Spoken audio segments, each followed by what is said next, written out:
Our story begins at a scenic beach house somewhere in the South Pacific, as Zebediah Kilgrave, the Purple Man, lives the good life. It's all thanks to his power, as the Purple Man has the ability to influence the minds of almost anyone. Right now, he uses his two mind-controlled servants for his entertainment. But Kilgrave's downtime is interrupted when he hears an all-too-familiar voice. Zebediah Kilgrave, also known as the Purple Man. Who? Oh, it's you. Go away. Well, what are you waiting for? I said, No. No? But that's impossible. No one can resist me. I can. And now, Zebediah Kilgrave, you shall do as I command. Later, on a rainy night in Manhattan, a man in a trench coat walks the streets. He's no ordinary New Yorker, because in truth, this same figure was born in water, and he was once called king. He is Namor the Submariner, and at the moment, the Atlantean can barely contain himself from lashing out at the filthy surface dwellers all around him. Unknown to Namor, a policeman has identified him, all thanks to the distinct wings protruding from his ankles. The cop calls for backup, while the man otherwise known as the first mutant remains none the wiser.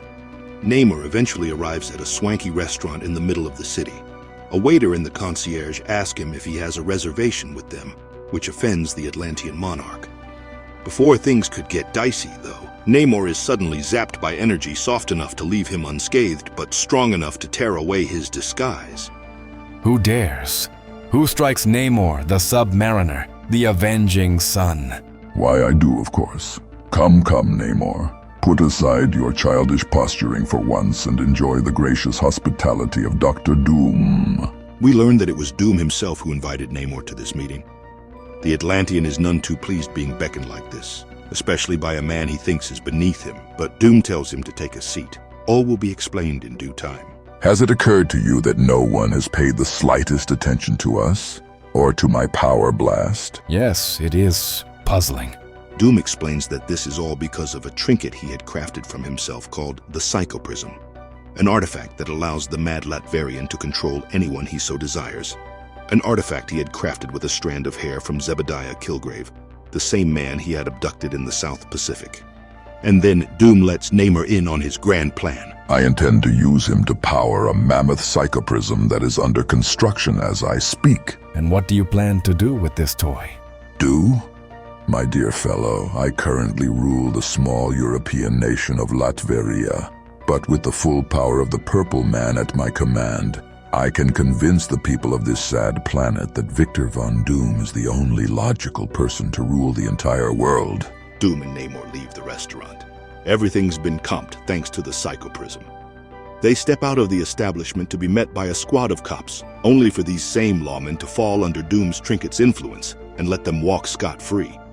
In fact, the Mad Latverian only gets antsy when he spots the humanoid Avenger, Vision, doing a flyby during one of his patrols. So, he pulls Namor away from Vision's sights and explains that there are basically two types of people who can resist the Psychoprism. 1. Creatures like the Vision, who are impervious to mind control due to their synthetic physiology. And 2. People with exceptionally strong wills. As Doom puts it, there are only 3 known individuals who can resist his doodad and become a thorn in his side. That's where Namor comes in, as the Mad Latverian cuts a deal with the Atlantean. Help him take care of these people, and he'll hand him the oceans once he rules the world. Namor accepts. A deal is struck, and Doom hands him the Psychoprism to help him with this job. Later, at one of Hollywood's many production studios, Simon Williams, aka Wonderman, has just wrapped up filming for the day. He clocks off his day job and heads for a mansion not too far away. This mansion also happens to be the headquarters of the Avengers West Coast branch, and the same place Wonderman calls home when the silver screen isn't calling for him. It's an ordinary day for Wonderman, all things considered. Save for one thing, because after sharing pleasantries with his fellow Avengers, like Hawkeye and Tigra, Simon ultimately makes his way to the laboratory of Tony Stark, Iron Man. See, Simon and Tony have something planned today. We're just going to perform a little scientific experiment. You're a being of pure energy. Don't you have any curiosity about the nature of that energy? About its properties, its possibilities? Tony goes on with his comic book sci-fi mumbo-jumbo while Simon takes his clothes off to prepare for this so-called experiment. Soon enough, Wonderman submerges himself in green liquid within a containment chamber. I know. I just don't like the idea of being cut off from the world for 30 days, especially in a box that looks so much like a coffin. You worry too much, Simon. Lighten up. After all, what could possibly happen in a month? Somewhere else in the East Coast Avengers Manhattan mansion, the ever-trusty butler Jarvis informs Vision of a visitor, but not one he has the pleasure of meeting, because when the humanoid Avenger turns, he sees none other than Namor, as the Atlantean gets ready to hold up his end of his deal with Doom. We learn that Namor used the Psychoprism to easily infiltrate the East Coast Avengers' stronghold, and now he aims to install another MacGuffin on Vision, a so-called refractory disc that would allow him to bend the android to his will. The two get into a scuffle and Vision easily gets the upper hand. That is until Namor reveals his ace in the hole, that he has used the Psychoprism to control the minds of fellow Avengers Star Fox and his own wife, Wanda Maximoff, the Scarlet Witch. Namor does a boss move and orders Star Fox to wring Wanda's neck until life seeps out of her if Vision continues to remain defiant. Vision has no choice but to obey. So, Namor installs the refractory disc on his forehead. He even makes Vision do a little dance to add insult to injury. And with that, the job's done. Meanwhile, on Doom's private island, the mad Latverian oversees the finishing touches on the supersized Psychoprism he has created and marvels at his great work. This one doesn't hold a single strand of hair from Purple Man. Instead, it aims to use all of Zebediah's body to allow Doom to bend the world to his will. Back in California, the West Coast Avengers catch wind of Namor's ambush on Vision, given that the Atlantean had no clue that there's a camera feed between these two mansions that instantly transmits footage from one to another. A failsafe made for instances such as this. The footage allows Tony, Hawkeye, Mockingbird, and Tigra to become aware of what Doom has been planning.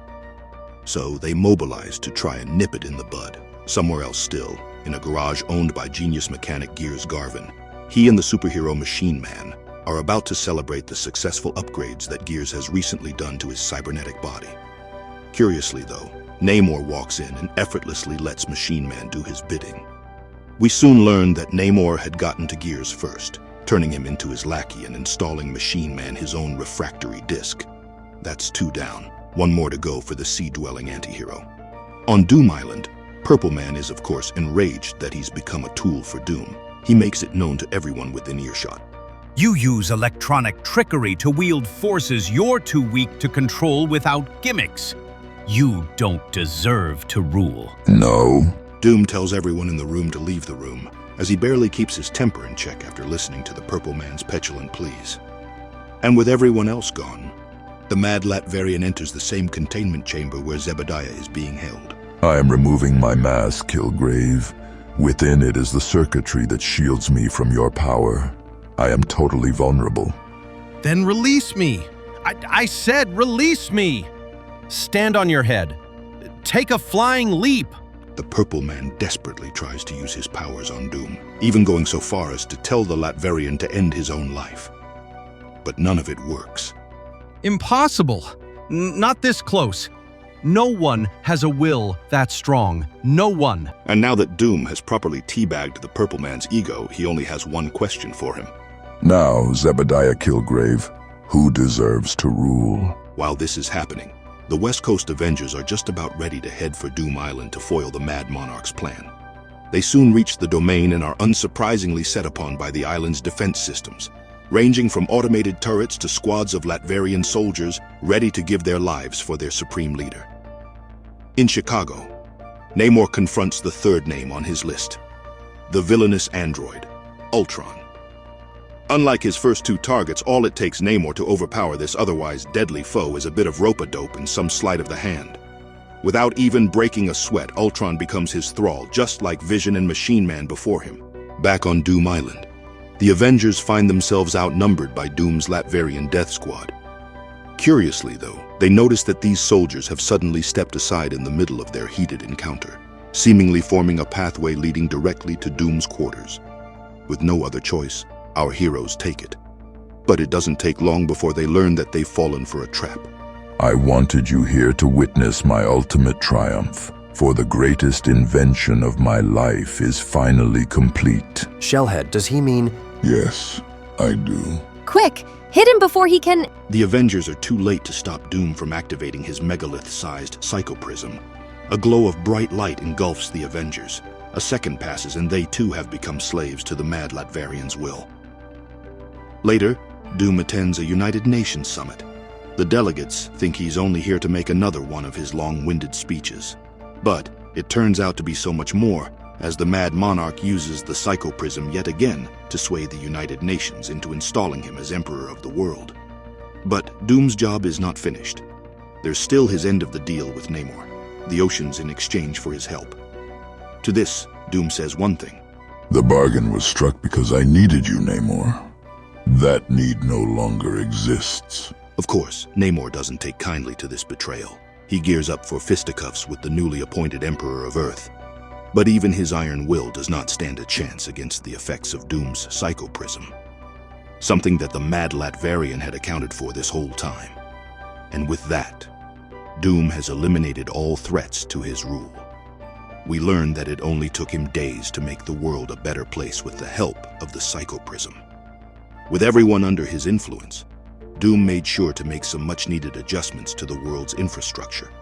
For one, he has effectively ended hostilities in the Middle East by having the Russians go back to their home soil. The African region of Ethiopia has become an abundant land, all thanks to Doom injecting technology and brokering peace between its once warring nations. South Africa thrives after Doom turned over governance of the country to black leaders.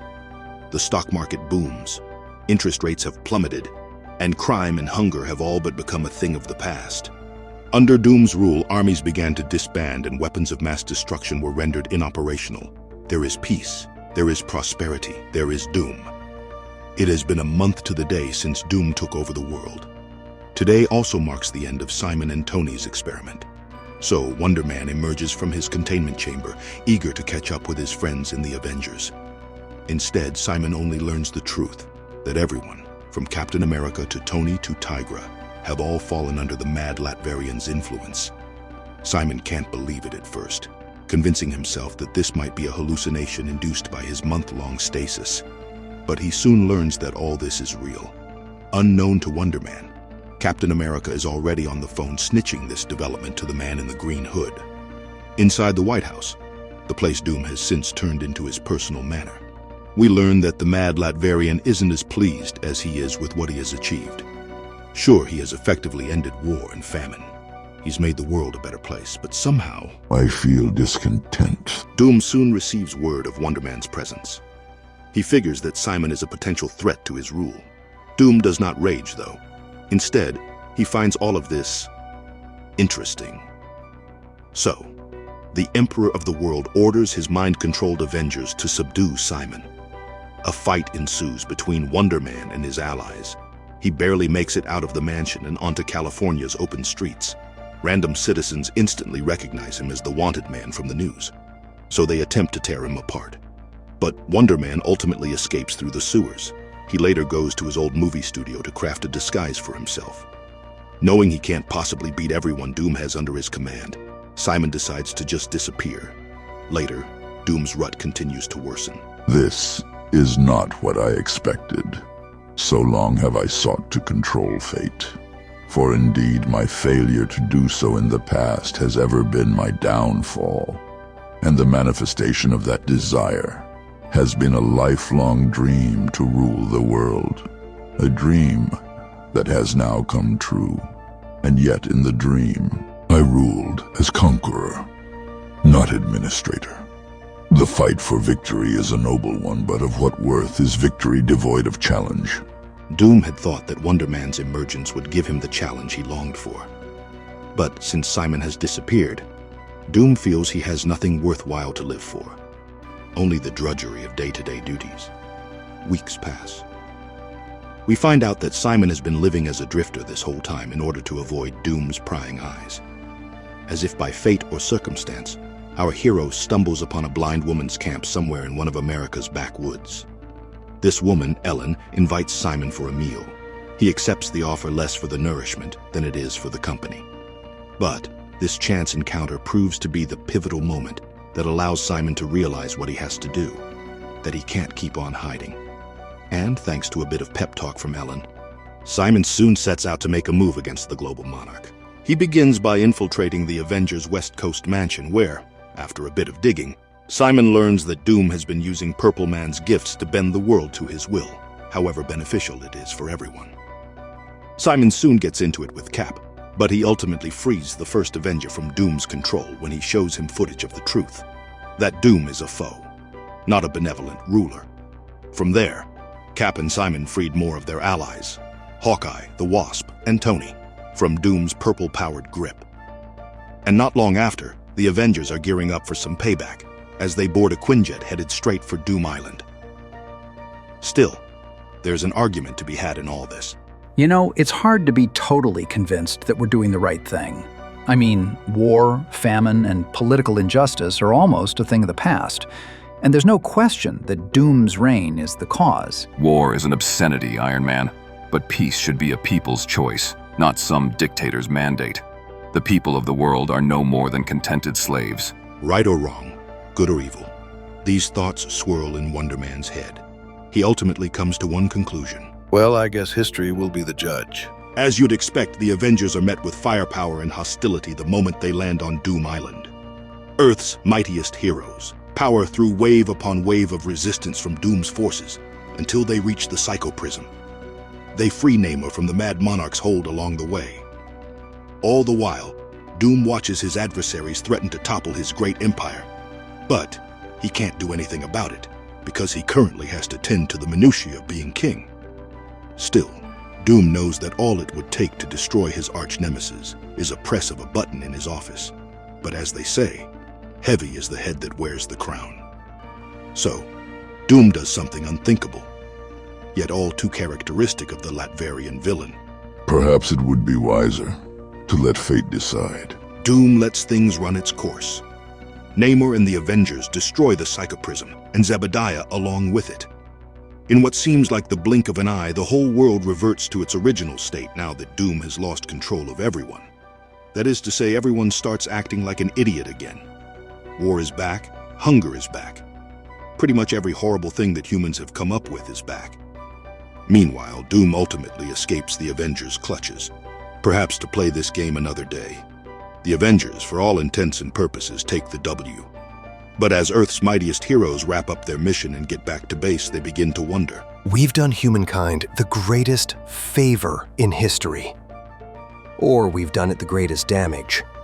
And either way, that's something we're going to have to live with for the rest of our lives. That's it for this one, guys. We hope you enjoyed watching this video. Who do you think the real villain of this piece is? Drop a comment below and let's talk about it. Please don't forget to give us a like, share, and subscribe to our channel with that notification bell turned on for more. We've got another one for you right here, so feel free to check it out. You're going to love it. See you next time. Watch out for the Purple Man.